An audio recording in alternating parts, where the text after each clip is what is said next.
Você sentiu algo e sua mãe disse que você não deveria sentir. Você chorou e ela mandou você parar de fazer cena. Você teve medo e ela disse: não tem nada para ter medo. Você ficou com raiva e ela disse que você não tinha o direito de se sentir assim. Cada vez que isso aconteceu, algo dentro de você morreu um pouco. Carl Jung dedicou décadas de sua vida estudando como crianças se tornam pessoas com traços narcisistas. E ele descobriu que uma das causas mais devastadoras e também uma das mais invisíveis são figuras maternas que nunca acolhem os sentimentos dos filhos. Nos próximos minutos, vou te mostrar exatamente como essa invalidação funciona. Vou te explicar por que ela é tão destrutiva e vou te dar ferramentas para curar essa ferida, seja em você mesmo ou para evitar que ela aconteça com seus filhos. Se você cresceu duvidando dos seus próprios sentimentos, este vídeo pode finalmente explicar o porquê. Vamos começar pelo básico. O que significa acolher os sentimentos de uma criança? Acolher não significa concordar, não significa aprovar, não significa que a criança está certa. Acolher significa reconhecer que o sentimento existe, que é real, que faz sentido do ponto de vista da criança. Quando uma criança de 5 anos chora porque o brinquedo quebrou, o sentimento é real. Para ela, naquele momento, é uma tragédia. O adulto sabe que não é o fim do mundo, mas a dor da criança é genuína. Uma figura materna que acolhe diria algo como: eu sei que você está triste. Você gostava muito desse brinquedo. Uma figura materna que invalida diria: para de chorar por bobagem. Ou, você está exagerando. A diferença parece pequena, mas as consequências são enormes. Jung observou que crianças precisam ter seus sentimentos espelhados. A figura materna funciona como um espelho emocional. Quando a criança sente algo e a mãe reflete isso de volta, a criança aprende que seus sentimentos são reais e válidos. Quando a mãe não reflete ou reflete de forma distorcida, a criança fica confusa. Ela sente uma coisa, mas é informada de que deveria sentir outra, ou que não deveria sentir nada. Isso cria uma divisão interna. Uma parte sente, outra parte diz que não deveria sentir. E essa divisão é o início de muitos problemas psicológicos. Agora, deixa eu te mostrar as 5 formas mais comuns de invalidação emocional. A primeira forma é a negação direta. Você não está triste, você não está com medo, você não está com raiva. A figura materna simplesmente nega que o sentimento existe. Diz para a criança que ela está errada sobre sua própria experiência interna. Isso é profundamente confuso para uma criança. Ela sente algo no corpo, algo muito real. Mas a pessoa em quem mais confia no mundo diz que não existe. Com o tempo, a criança começa a duvidar de si mesma. Se a mãe diz que não estou triste, mas eu sinto que estou, então devo estar errada. Meus sentimentos não são confiáveis. Essa dúvida sobre a própria percepção é uma das marcas das pessoas com traços narcisistas. A pessoa não consegue confiar em si mesma, precisa de validação externa constante para saber o que sente. Jung descreveu isso como desconexão da essência. A essência é o centro verdadeiro da psique. Quando a criança é repetidamente informada de que está errada sobre sua própria experiência, ela se desconecta desse centro. Passa a buscar fora o que deveria encontrar dentro. É uma forma de prisão interior. A pessoa está em si mesma, mas não está consigo mesma. Vive no próprio corpo, mas desconfiando dele constantemente. A segunda forma é a minimização. Isso não é nada. Você está exagerando. Tem gente com problemas de verdade. A figura materna não nega completamente o sentimento, mas diz que não é importante, que a criança está fazendo drama, que não deveria ser tão afetada. Isso ensina à criança que seus sentimentos são excessivos, que ela é demais, que deveria sentir menos. O resultado é uma pessoa que se envergonha de sentir, que esconde suas emoções, que acha que qualquer sentimento forte é prova de fraqueza ou desequilíbrio. Muitas pessoas com traços narcisistas aprenderam na infância que seus sentimentos eram demais. Então, construíram uma máscara. Uma persona que parece não sentir nada, que parece acima das emoções humanas, mas por baixo da máscara, os sentimentos continuam existindo, apenas reprimidos, negados, nunca processados. A terceira forma é a comparação. Seu irmão nunca faz esse escândalo. As outras crianças não choram assim. Olha como a filha da vizinha é comportada.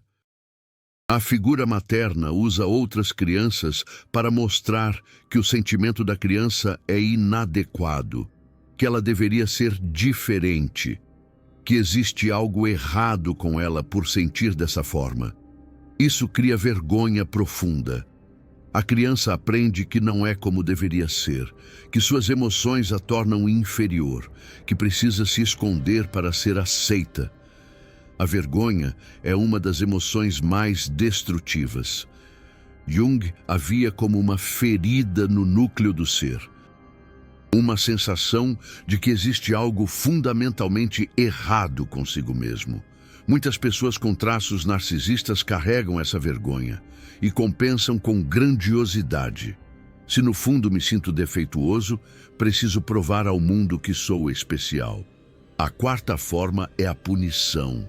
Se você não parar de chorar, vou te dar um motivo para chorar de verdade.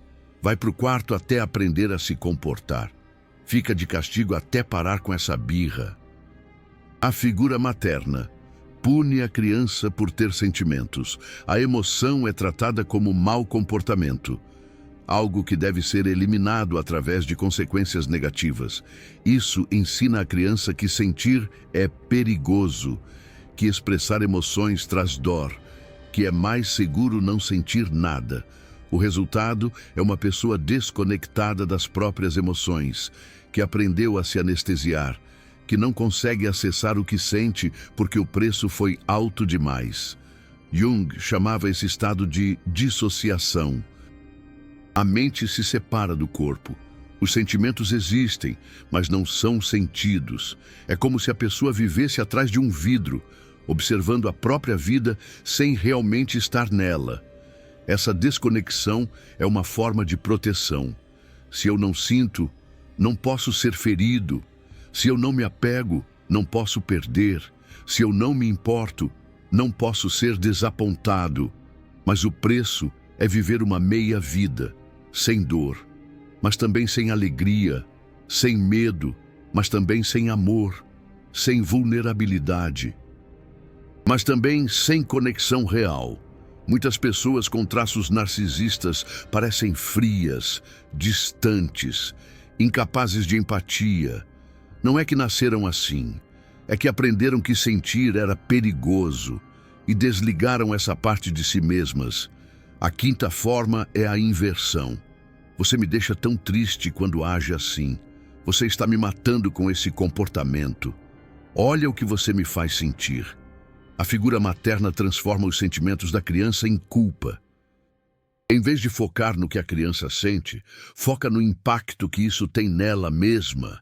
Isso é particularmente insidioso, porque parece que a mãe está compartilhando sentimentos, parece vulnerabilidade, mas na verdade é manipulação emocional. A criança, que veio buscar conforto, de repente se encontra tendo que confortar a mãe. Seus sentimentos se tornam secundários. O foco muda completamente. Jung chamava isso de parentificação. A criança assume o papel de cuidador emocional, do pai ou da figura materna. Inverte-se a ordem natural. Quem deveria cuidar passa a ser cuidado.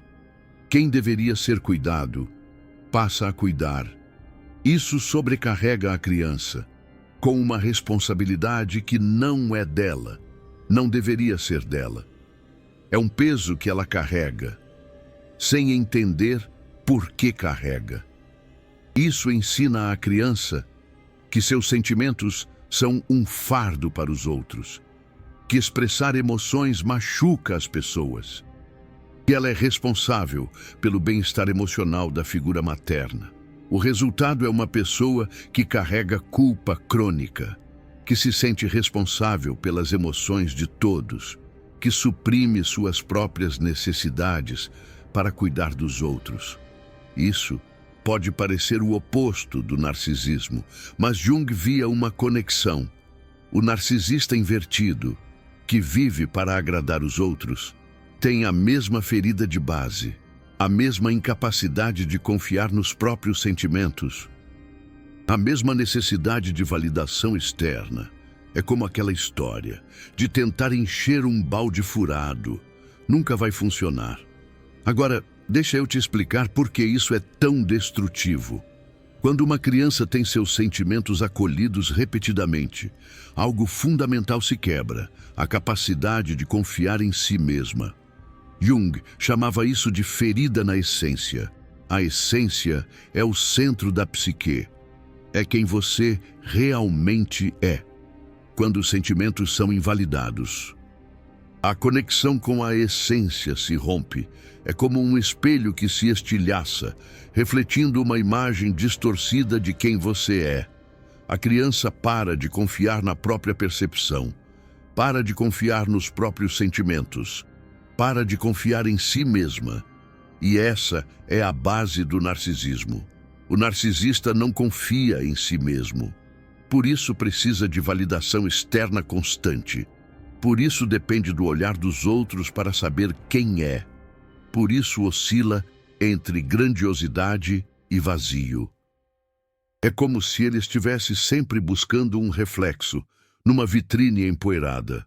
Jung observou que essa falta de confiança cria uma espécie de fome insaciável.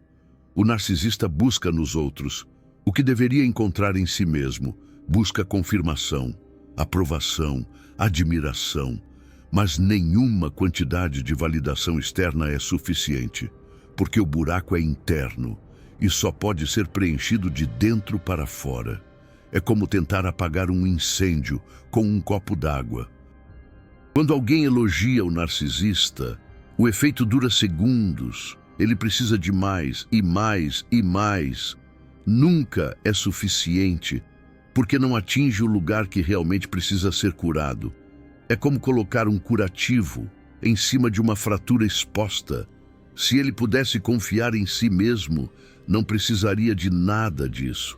Mas a figura materna ensinou que seus sentimentos eram errados, que sua percepção era falha, que ele não podia confiar no próprio julgamento. Então ele busca fora o que deveria encontrar dentro, e nunca é suficiente, porque nenhuma validação externa pode substituir a conexão com a essência. Agora, deixa eu te mostrar como essa invalidação se transmite entre gerações. A figura materna que invalida geralmente foi invalidada. Ela aprendeu que sentimentos são problemáticos, que emoções devem ser controladas, que chorar é fraqueza. É como se ela estivesse usando uma máscara para esconder suas próprias feridas. Quando ela vê o filho sentindo algo intensamente, isso ativa sua própria dor. A criança que ela foi, que teve seus sentimentos negados, começa a despertar, e é doloroso demais. Então, ela faz com o filho o que fizeram com ela. Para de drama, João. Você está exagerando. Não é nada. Não é maldade, é sobrevivência. Ela está tentando evitar a dor, de confrontar sua própria história. Mas o preço é passado para a próxima geração. O filho agora carrega a mesma ferida e provavelmente vai passar para os próprios filhos. É como uma herança maldita. Jung chamava isso de transmissão geracional de complexos. Os padrões passam de pais para filhos, de gerações para gerações, até que alguém decida quebrar o ciclo. É como um feitiço que precisa ser desfeito. Quebrar o ciclo requer consciência, requer ver o que aconteceu, requer sentir a dor que foi evitada, requer fazer o trabalho difícil de curar. Esse trabalho é o que Jung chamava de individuação, o processo de se tornar quem você realmente é, separado das expectativas e projeções dos outros. É um caminho longo, doloroso às vezes, mas é o único caminho para a liberdade verdadeira. É como escalar uma montanha íngreme. A vista lá de cima vale a pena o esforço. A individuação inclui integrar a sombra, a parte de você que foi rejeitada, os sentimentos que foram invalidados, as partes de si mesmo que você aprendeu a esconder. Quando você integra essas partes, você se torna inteiro, completo, não mais dividido entre o que sente e o que deveria sentir. É como juntar os cacos de um espelho para ver sua imagem completa novamente.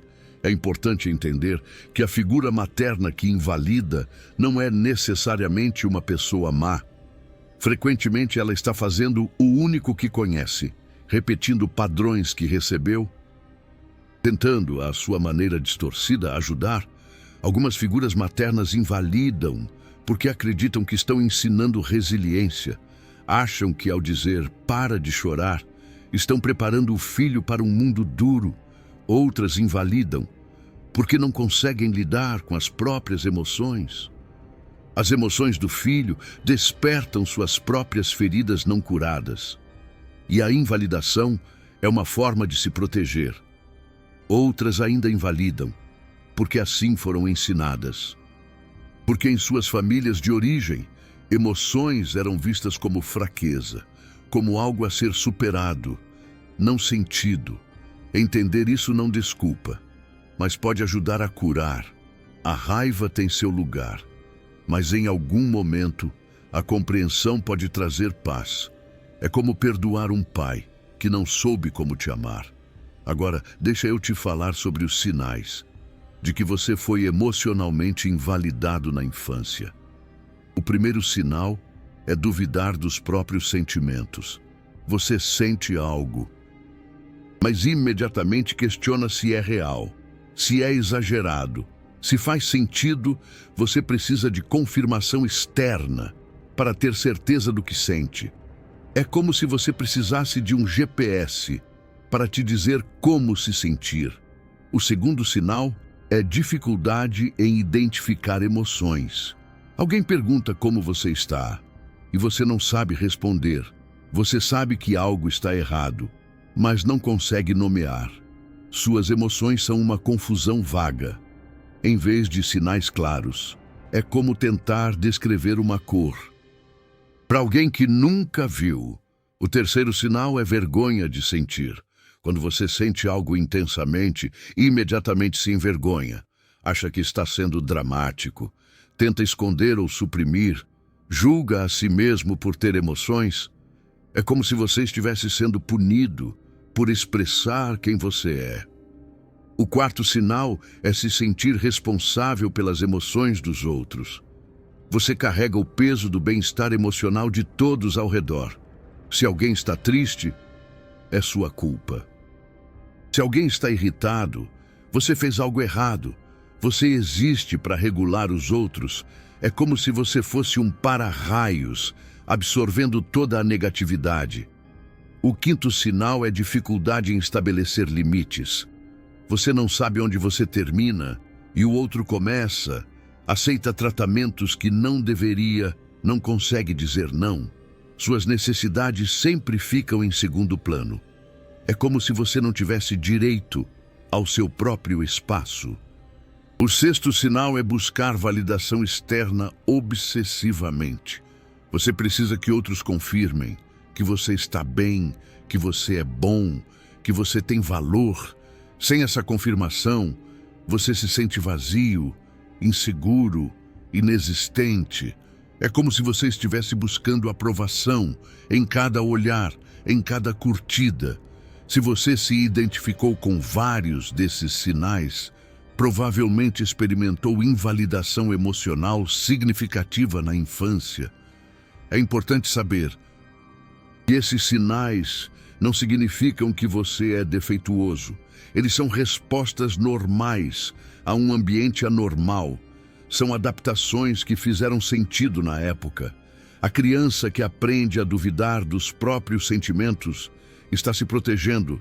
Se meus sentimentos estão errados de qualquer forma, é menos doloroso descobrir isso sozinho do que ser informado pela figura materna. A criança que para de identificar emoções está se anestesiando. Se eu não sei o que sinto, não posso ser invalidado. Essas adaptações tinham uma função, mas agora na vida adulta se tornaram prisões. É possível sair delas, mas requer trabalho consciente. Agora, deixa eu te dar ferramentas para curar essa ferida. A primeira ferramenta é a validação interna. Aprenda a fazer para si mesmo o que sua figura materna não fez. Quando sentir algo, reconheça. Diga para si mesmo: faz sentido que eu esteja sentindo isso. Meu sentimento é real e válido. No início, isso vai parecer estranho, artificial. Sua mente vai resistir, vai dizer que você está sendo dramático, tipo uma novela mexicana. Essa é a voz da figura materna internalizada. A parte de você que aprendeu que seus sentimentos são errados. Gentilmente, discorde dela. Continue acolhendo seus sentimentos, mesmo quando essa voz diz que não deveria. Com o tempo, a validação interna se torna mais natural.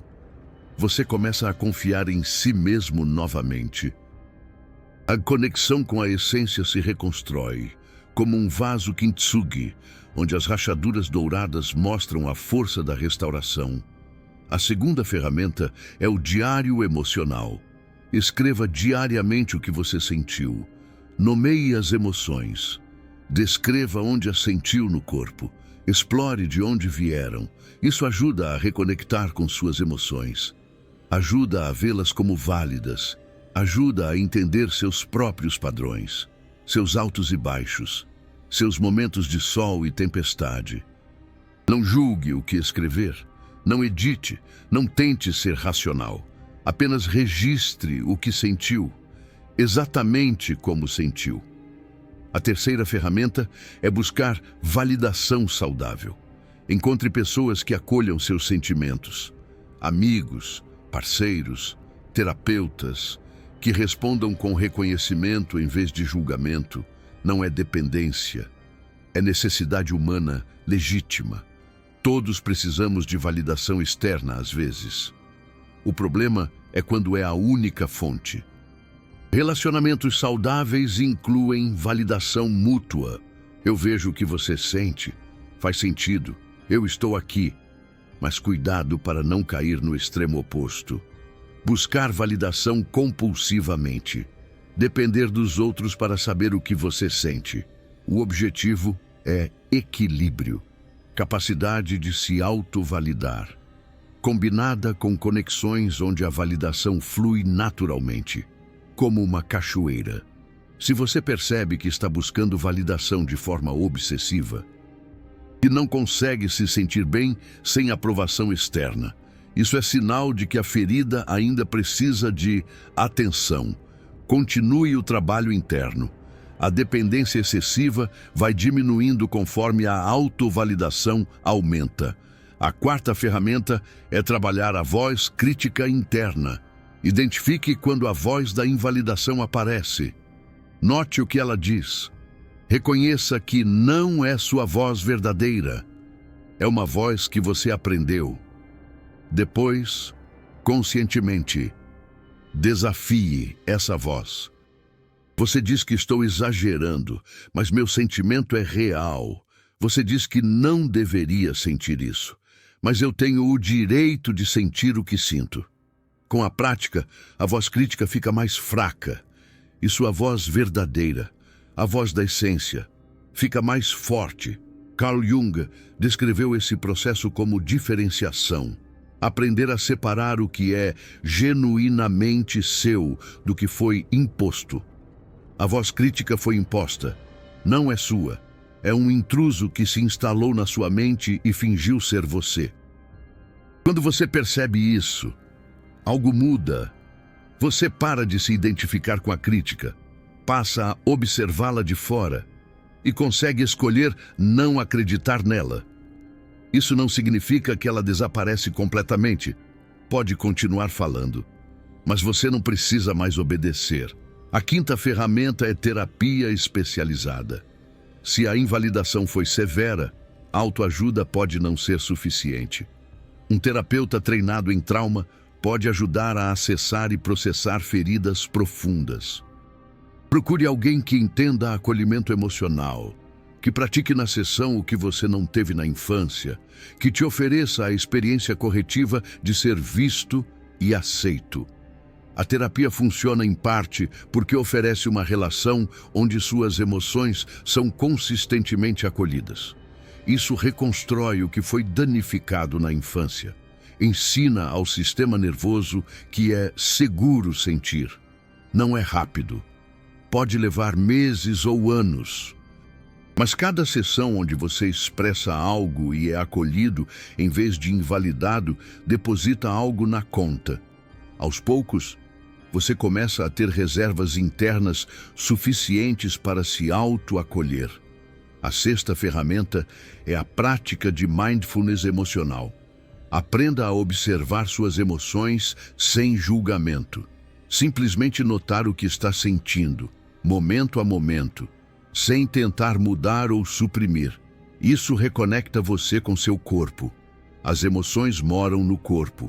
Quando foram invalidadas, você pode ter desconectado dessa sensação física. Mindfulness ajuda a reconectar, como um abraço na alma. Comece com alguns minutos por dia. Sente em silêncio. Note o que sente no corpo. Nomeie sem julgar. Estou sentindo tensão no peito. Estou sentindo aperto na garganta. Apenas observe. Carl Jung praticava algo parecido. Ele chamava de imaginação ativa, um estado onde você entra em contato com o inconsciente sem julgamento, onde deixa as emoções e imagens fluírem sem tentar controlar. Isso requer coragem, porque você vai encontrar coisas que foram reprimidas, dores que foram evitadas, memórias que foram escondidas. Mas é através desse encontro que a cura acontece. O que foi rejeitado precisa ser integrado. O que foi negado precisa ser reconhecido. O que foi invalidado precisa ser finalmente acolhido. Você pode fazer isso sozinho, em meditação ou escrita. Ou pode fazer com ajuda profissional. Em terapia, o caminho depende da profundidade da ferida e dos recursos que você tem disponíveis. O importante é começar. Cada pequeno ato de autoacolhimento é um passo na direção certa. Agora, deixa eu te falar sobre como não repetir esse padrão com seus filhos. Se você foi invalidado, existe um risco real de fazer o mesmo. Não por maldade, por automatismo, por ser tudo que você conhece. A primeira coisa é estar consciente dos seus gatilhos. Quando a emoção do seu filho te incomoda demais, pare, respire, pergunte-se: por que isso está me afetando tanto? Provavelmente está ativando sua própria dor, sua própria história, sua própria criança que foi invalidada. Cuide de você antes de responder ao filho. Acolha a si mesmo primeiro. Depois, com mais calma, acolha ele. A segunda coisa é aprender frases de acolhimento. Eu vejo que você está triste. Faz sentido que você esteja com raiva. Deve ser difícil sentir isso. Estou aqui com você. Pratique essas frases. use-as mesmo quando parecer estranho. Com o tempo, se tornam naturais. Você não precisa concordar com o comportamento da criança. Pode estabelecer limites, pode redirecionar. Mas primeiro, acolha o sentimento. A terceira coisa é tolerar o desconforto. Ver seu filho em sofrimento emocional é desconfortável. O instinto é fazer parar, distrair, minimizar. Mas as emoções precisam ser sentidas para serem processadas.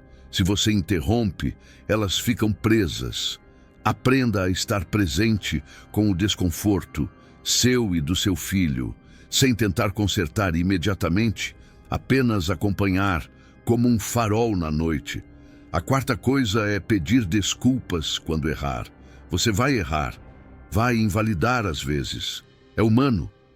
O importante é reconhecer. Eu sei que eu disse que você estava exagerando, mas não deveria ter dito isso. Seus sentimentos eram reais. Me desculpa. Isso ensina à criança que erros podem ser reparados, que relacionamentos sobrevivem a falhas, e acolhe retroativamente o que foi negado. Agora, uma reflexão final. A figura materna que invalida geralmente não sabe que está fazendo algo errado. Ela está repetindo o que recebeu, fazendo o melhor que sabe, com as ferramentas que tem. Isso não significa que você não pode sentir raiva. Pode. E sua raiva também é válida. Na verdade, a raiva é frequentemente o primeiro passo da cura.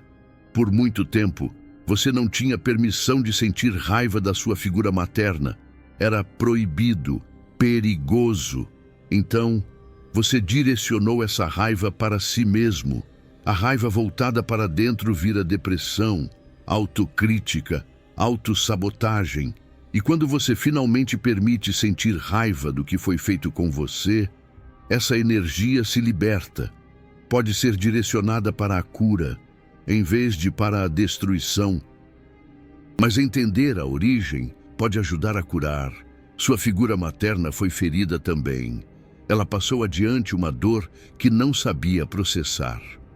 Você pode quebrar o ciclo, pode curar sua ferida, pode fazer diferente com seus filhos ou com as crianças ao seu redor. E esse é talvez o ato mais revolucionário que um ser humano pode fazer. Quebrar um padrão que vem de gerações. Decidir que a dor para aqui, que não será passada adiante. Jung via isso como uma forma de redenção. Não no sentido religioso, mas no sentido de transformar sofrimento em consciência, de usar a dor como combustível para a mudança. Cada geração que quebra um ciclo destrutivo muda o destino de todas as gerações que virão. Seus filhos não carregarão essa ferida, nem os filhos dos seus filhos. A linhagem inteira é libertada. E você quem faz isso, com cada escolha consciente, com cada momento de acolhimento. Com cada vez que para e respira e decide responder diferente do que seus pais responderam, isso não acontece de uma vez.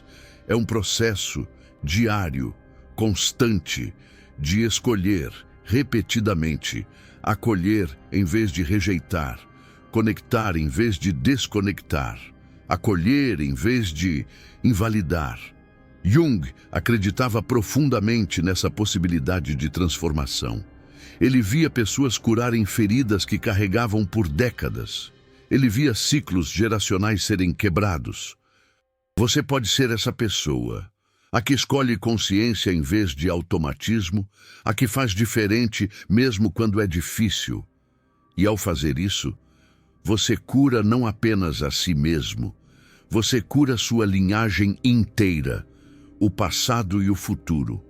Jung dizia que quando um indivíduo se torna consciente, isso afeta o inconsciente coletivo, que a cura de um beneficia a todos, que cada pessoa que faz o trabalho interno contribui para a evolução da humanidade inteira. Isso pode parecer grandioso demais, mas pense nas pessoas que você conhece que passaram por transformação profunda.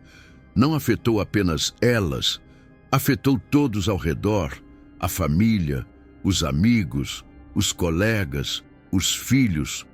Consciência é contagiosa. Quando você se cura, você dá permissão para outros se curarem também. Quando você acolhe seus sentimentos, você ensina outros a fazerem o mesmo. Você pode ter começado esse vídeo pensando que era sobre figuras maternas, sobre o passado, sobre o que foi feito com você, mas na verdade é sobre o futuro, sobre quem você pode se tornar, sobre o que você pode fazer diferente. O sofrimento que você recebeu não precisa ser seu destino. Pode ser seu ponto de partida, o lugar de onde você começa a construir algo novo. Até o próximo vídeo. E lembra, seus sentimentos são reais, são válidos, fazem sentido. Mesmo que ninguém tenha te dito isso antes, eu estou te dizendo agora. Você tem o direito de sentir o que sente. Sempre teve, sempre terá. Não importa o que disseram, não importa quantas vezes te rejeitaram, não importa quão profundo o dano foi. Seus sentimentos são a bússola que te guia para a verdade sobre você mesmo. Confie neles, honre-os, eles são seus e ninguém pode tirá-los de você. Esse é o primeiro passo da cura. Acreditar que seus sentimentos importam, mesmo quando o mundo diz que não deveriam,